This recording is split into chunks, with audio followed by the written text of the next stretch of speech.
Olá pessoal, meu nome é Jaqueline Ferreira, sou analista de dados na IES Brasil e trabalho com o Spotify há mais ou menos 2 anos. Hoje eu vou mostrar para vocês uma modificação que ocorreu na ferramenta KPI, que veio a partir da atualização 7.8 do Spotify. Até então a gente não tinha os Sparklines no tile, e agora a gente tem. Inclusive a gente consegue redimensionar esse tile de acordo com o nosso interesse ou com o espaço de visualização. Sendo assim, os novos KPIs do Spotify agora contêm o Sparkline e o redimensionamento dos tiles.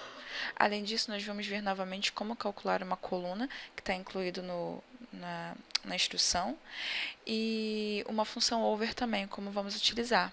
Vamos lá? Bom, o conjunto de dados é esse aqui, que eu utilizei a mesma coisa da outra vez. Vocês já devem lembrar, quem viu, o vídeo, eu tinha, na verdade, uma coluna com a data, uma coluna com o departamento, uma coluna com o produto, a média de acesso e a média de vendas. Eu vou carregar isso no Spotify, vou abrir aqui uma instância dele. Bom, eu vou trabalhar offline mesmo, que para mim é o suficiente no momento.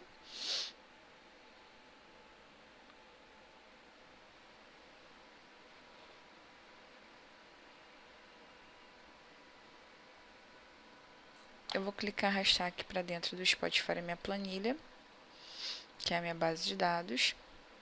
Ele vai me oferecer aquele preview que todo mundo já conhece. Como eu tenho certeza que meus dados estão ok, vou clicar em ok aqui. Ele vai carregar o meu arquivo. E eu vou abrir uma visualização do tipo tabela, só para ver a configuração desses dados estão direitinho, como estavam no original. Na minha tabela, eu tenho exatamente as mesmas colunas.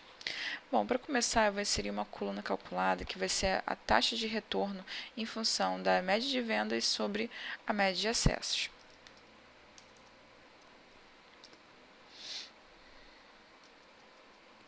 Então, vai ser a média de vendas dividido pela média de acessos. E vou chamar essa minha coluna de taxa de retorno.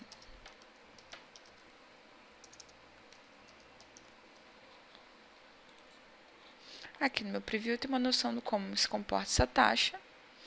Era mais ou menos o meu esperado, então não vou mexer na formatação dela. Faz sentido ela ser real. Ela não adicionou, a tabela não adicionou automaticamente coluna porque ela não está configurada para isso. Como ela não está nessa situação, eu vou colocar para adicionar automaticamente e vou adicionar aquela que eu tinha calculado previamente. Está aqui minha taxa de retorno por média de acesso, média de vendas por dia. Feito isso, agora eu vou criar o meu gráfico KPI. O link continua o mesmo, que é esse aqui. E ele, como a gente já imaginava, ele ia procurar uma variável que ele pudesse plotar, no caso, no eixo Y, que corresponde ao valor maior, e uma variável no eixo X, que corresponde, no caso, à data em que esse valor está sendo observado. O Sparkline, que está aqui no fundo, ele já também automaticamente pegou uma variável em função do tempo. Nesse caso aqui, a variável que eu estou vendo no eixo Y. Eu estou observando o comportamento dessa variável. Se eu for aqui em aparência, eu já sei que eu consigo modificar agora o tamanho dos meus tiles. Eu vou colocar como 150. Reparem que ele diminui um pouquinho. Mas eu vou diminuir mais um pouco só para a gente poder enxergar isso melhor. Aparência, vou colocar 100. Está aqui. Vou em propriedades novamente e vou editar especificamente esse KPI. Se vocês se lembram, eu posso ter uma série de KPIs aqui em cada visualização desse tipo, e todos eles vão aparecer como opções aqui. Bom, ele automaticamente colocou minha taxa de retorno, só que eu não quero a taxa de retorno, eu quero a taxa de retorno média. Então, eu vou substituir isso aqui por essa agregação. E como eu quero ver do último período, eu poderia deixar sem nada, mas para acompanhar com o que eu vou fazer de função na minha variável que eu vou exibir no valor comparativo, eu vou colocar a função over aqui também, tá bom? E o over eu vou trabalhar com a opção Previews. E como eu estou trabalhando especificamente com a visualização, eu tenho a opção de colocar o eixo X aqui. Além disso, eu vou colocar um parâmetro que vai ser 0 nesse caso, porque eu vou sempre trabalhar com o tempo atual. Eu vou copiar essa função porque eu vou reutilizá-la depois. Está funcionando. Eu vou pedir para que ele exiba também no tile o tempo onde que eu estou. E aqui de baixo eu vou colocar a mesma função, só que eu vou observar o tempo anterior, então eu vou pular um nível. Reparem que apareceu aqui embaixo já. Quando ele se encontra vazio, que provavelmente não houve venda no dia anterior, que é onde eu estou, que está no nível do dia, para aquele departamento. Eu posso editar aqui também o nome, como a gente lembra.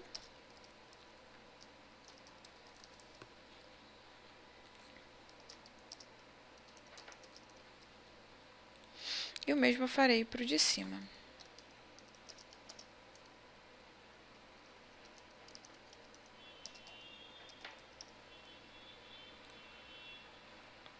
Reparem que como eu reduzi o tamanho do tile, a informação aqui para o Sparkline e para o valor comparativo ficou reduzida, então eu não consigo exibir o valor total.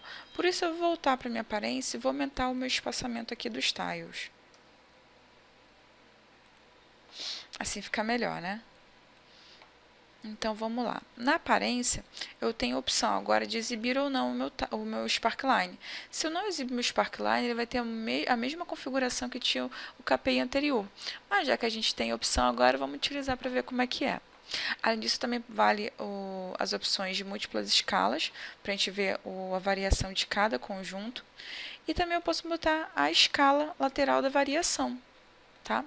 Eu não vou incluir a origem nesse caso, até poderia, mas não vou incluir porque eu quero ver como é que está essa variação, então não vale muito a pena nesse momento. Além disso, vale também a questão da cor, que é uma outra informação que a gente agrega no KPI. Nesse caso aqui, eu vou reutilizar aquela mesma função em expressão customizada, onde eu vou fazer uma razão entre a média do mês anterior e a média do mês atual. O que eu espero com isso?